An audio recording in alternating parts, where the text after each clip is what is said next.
Bueno, ya estamos de regreso, 9:34.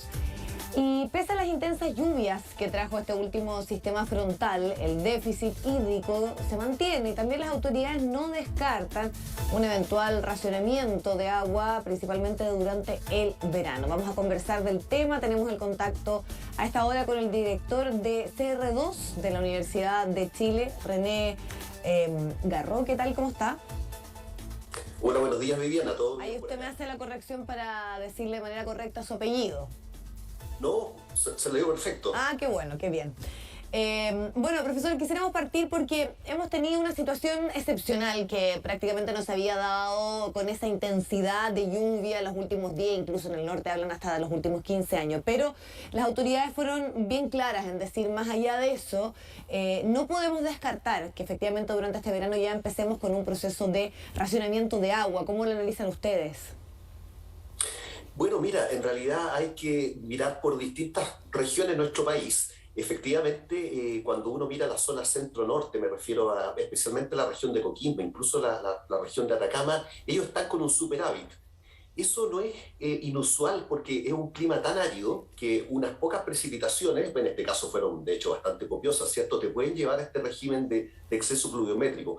De hecho, en La Serena tienen un superávit del 20-30%. Por supuesto, todavía el invierno queda un poco de invierno y si es que no llueve, ese superávit se va a ir disminuyendo. Pero yo diría que especialmente la región más árida de nuestro país, me refiero, con excepción del desierto de Atacama, ¿verdad? Pero la región de Coquimbo, incluso parte de la región de Valparaíso, tiene una buena condición en estos momentos. Y parte, además tiene mucha nieve. Estas dos tormentas que lo afectaron tuvieron esa característica positiva de que dejaron bastante nieve. Después viene la zona central, me refiero a la región que incluye la región metropolitana, buena parte de Valparaíso, también O'Higgins, incluyendo incluso pedazos del Maule. Ahí, pese a las lluvias, todavía estamos con un déficit no tan grave como el que teníamos hace un par de semanas, ¿verdad? Que era casi del 60-70%, actualmente es del orden del 25%. Y como te decía, todavía nos resta por invierno, así que esa no es la cifra final, va a depender un poquito de lo que pase en las próximas semanas.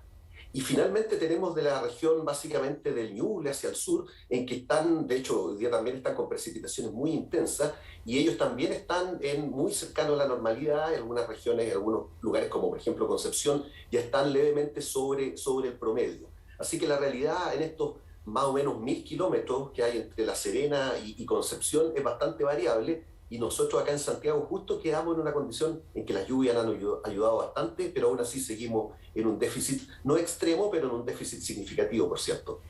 En ese caso, pensando en que hay una variación de acuerdo a cada región, y si los déficits han reducido, y esto probablemente de forma sustancial, pensando en estos últimos sistemas, y hasta hace algún tiempo en los años anteriores no teníamos esta situación de tener que racionalizar el agua, ¿qué ocurre para que las autoridades, más allá de lo que ocurrió y cómo se fue reduciendo, como lo decíamos, sean bien claros en decir esto en ningún caso nos puede garantizar que no tengamos que de alguna manera incorporar el hecho de empezar a hacer ciertos cortes de agua y probablemente esto ya instalarlo como una lógica permanente? Ojalá no fuera así, ¿verdad? Porque cortes de agua son extremadamente perjudiciales. Nosotros no hemos tenido cortes de agua, excepto por algunos procesos, me refiero acá en Santiago, la verdad que en otros lugares puede ser distinto, pero imagínate una ciudad como Santiago con un corte de agua. El último fue asociado a eventos aluvionales el año, no me acuerdo si el 2017 o el 2013, y eso significa una parálisis completa de la ciudad.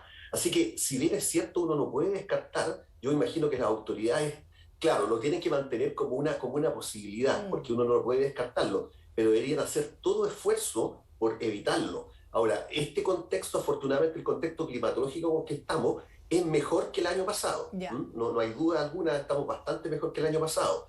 Entonces, de manera muy simple, uno podría decir, bueno, si el año pasado no llegamos al racionamiento, ¿por qué habríamos de llegar este año?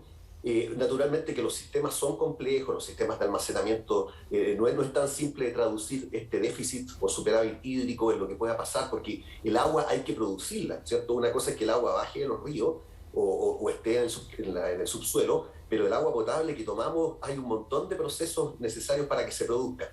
A lo que voy yo entonces, Viviana, es que si bien es cierto, uno no puede descartarlo, la condición de este año no es la que hemos tenido, la peor que hemos tenido en los últimos años. Pasamos por una condición muy crítica en 2019, que se volvió a repetir en 2021. Afortunadamente los sistemas fueron lo suficientemente resilientes y hay que reconocerlo. Al menos a nivel de grandes ciudades no hubo cortes de agua, es muy distinta a la situación rural. Por lo tanto, este año yo esperaría que no nos enfrentemos a eso, pero también entiendo a las autoridades de que hay que guardarse, siempre hay que, esa alerta nos va a acompañar por las próximas décadas, porque vamos hacia una condición más seca, pero no es inminente que vaya a ocurrir este año. Claro, al fondo ahí vamos a tener que esperar cuáles son las definiciones que se tomen en esta materia, pero hasta hace algún tiempo, sobre todo en los últimos informes de marzo incluso, ya se constataba que nuestro país lideraba esta crisis hídrica en América Latina, que eran 53 las comunas que estaban con una sequía, y también había un punto siempre puesto en torno a la gestión del agua, más allá de la situación de crisis climática. Pero pensando en que, por ejemplo, no estaba en la posibilidades de prever que este sistema fuera lo suficientemente intenso como lo vivimos, sobre todo sorprendió muchísimo en la región de Coquimbo, que sabemos que es una de las más afectadas también por la sequía. ¿Cómo es el trabajo de administrar, de en el fondo tener una política de resguardo a algo que es elemental y que es básico como el agua, cuando tampoco tenemos mucha claridad de los escenarios que se vienen? Porque sabemos que probablemente lo más lógico es que la reducción del agua, el aumento de las temperaturas, sea algo permanente. Pero también nos sorprenden estos sistemas que nos hacen cambiar un poco tal vez las proyecciones que se hacían en torno a la falta de agua. Claro que sí, como dices tú, hay una cosa muy coyuntural probablemente con este año, en que afortunadamente estamos zafando de lo que nosotros acuñamos en este centro el término de la mega sequía, justamente para definir este periodo tan extenso de una condición, justamente del orden del 25-30% de déficit. Y eso es tremendamente preocupante y probablemente es una buena sinopsis de lo que nos espera lamentablemente en el futuro. Chile se está moviendo un poco, lo que estamos viviendo en estos 10 años un poco lo que esperábamos hacia el 2050. Lo que pasa es que se ha adelantado un poco porque la variabilidad natural se ha superpuesto a la del cambio climático y nos ha hecho tener una década más seca de lo que esperábamos hace 20 o 30 años atrás. Ahora, y por lo tanto uno tiene que prepararse hasta estos escenarios de menor disponibilidad hídrica.